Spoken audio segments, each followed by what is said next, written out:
Shalom, kekasih Tuhan. Hari ini kita akan saya akan sharing tentang firman yang berada tertulis dalam 1 Tesalonika 4 ayat 13 sampai dengan 18. Ini juga mencakup tentang rapture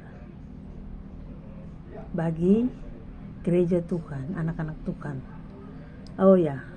Saya memulai saja. Judulnya adalah kedatangan Tuhan.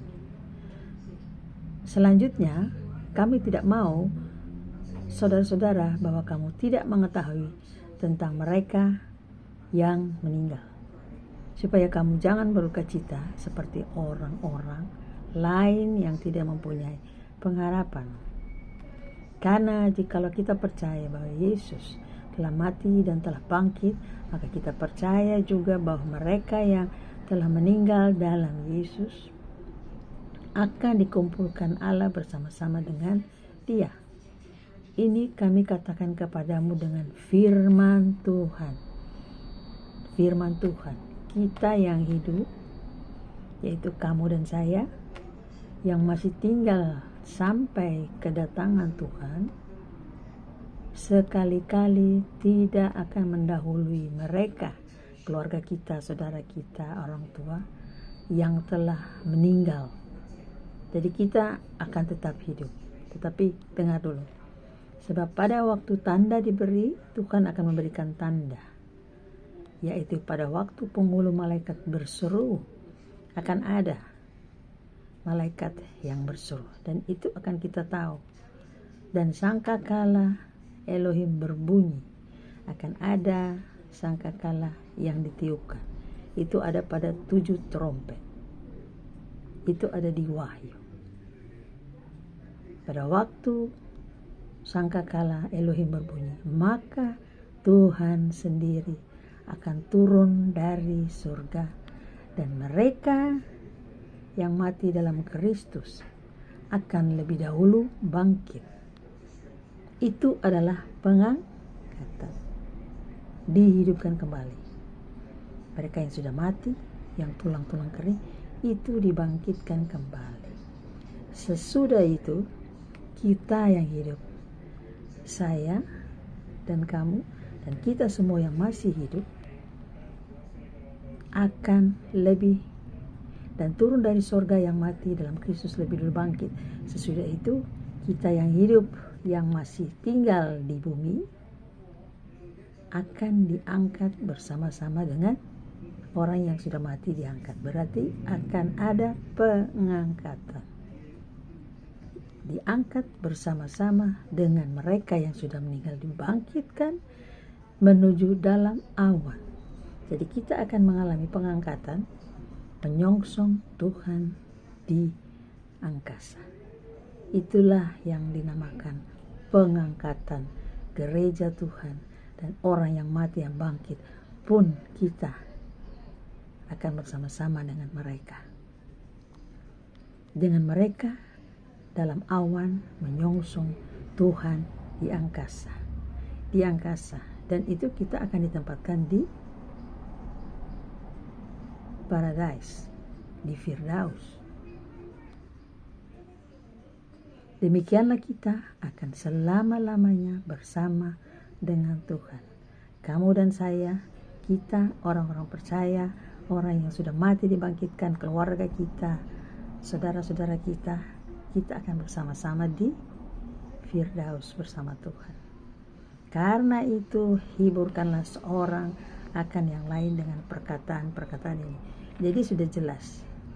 Jadi tidak ada keraguan bahwa orang yang mati lebih dulu akan dibangkitkan.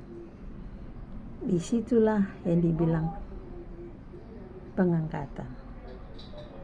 Mereka dulu dibangkitkan, yang mati itu dibangkitkan, dan setelah itu kita yang masih hidup.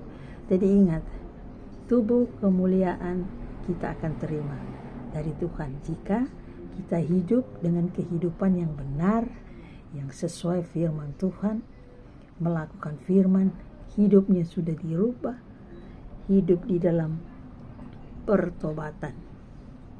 sudah mengalami baptisan pemulihan, pertobatan, kehidupan rohaninya dirubah. Jadi itu yang akan mengalami pengangkatan. Kalau orang berkata, loh kenapa bisa? Kita juga kan Kristen, tapi apakah sudah menjadi pelaku firman? Karena firman Tuhan itu 100% harus diikuti, tidak setengah-setengah. Karena banyak kekristenan yang tidak memperdulikan tentang kelahiran baru. Kelahiran baru itu roh yang dibaharui di dalam pembaharuan kelahiran baru, menjadi murid Yesus yang baru, menjadi ciptaan yang baru, roh yang baru, diberikan pikiran baru dalam Kristus. Tentu akan memiliki roh yang baru. Jadi kita akan menjadi manusia roh. Nah, itu setelah itu maka akan ada yang namanya pengangkatan. Jadi memang hal ini sedikit susah-susah gampang. Tapi saya percaya itu Tuhan tidak pernah salah. Manusia boleh menganggap A, B, C menurut pemikiran mereka, tetapi apa yang ada di firman itu sudah jelas. Tidak bisa dibulak-balik oleh manusia siapapun yang berkata dia nabi, dia rasul atau apa. Yang diikuti adalah firman. Firman adalah cermin apa yang dikatakan Tuhan, itu yang akan dilakukan Tuhan. Tidak pernah salah. Jadi jangan mau diombang-ambingkan. Itu yang dibilang, karena itu hiburkanlah seorang akan yang lain dengan perkataan-perkataan ini, bahwa akan ada pengangkatan, akan ada kita bersama-sama dengan orang yang mati dibangkitkan. Kita akan bersama-sama dengan mereka. Jadi jangan pernah takut. Orang yang hidup dalam Tuhan tetapi yang belum bertobat, kita mendoakan mereka supaya jiwa mereka juga dipulihkan Tuhan, sehingga mereka boleh bertemu Tuhan secara pribadi dan hidup mereka diubahkan. Dan kita percaya tidak ada yang mustahil. Kita akan bersama-sama dengan Tuhan. Kalau kita percaya kita menjadi anak Tuhan, kita tidak perlu takut karena kita punya Roh Kudus yang selalu membimbing kita pada jalan kebenaran dan kehidupan yang Tuhan inginkan kita lakukan. Mari kita belajar percaya. Tuhan Yesus memberkati dan bersiap-siap bertemu dengan Tuhan di udara. Tuhan Yesus memberkati. Amin.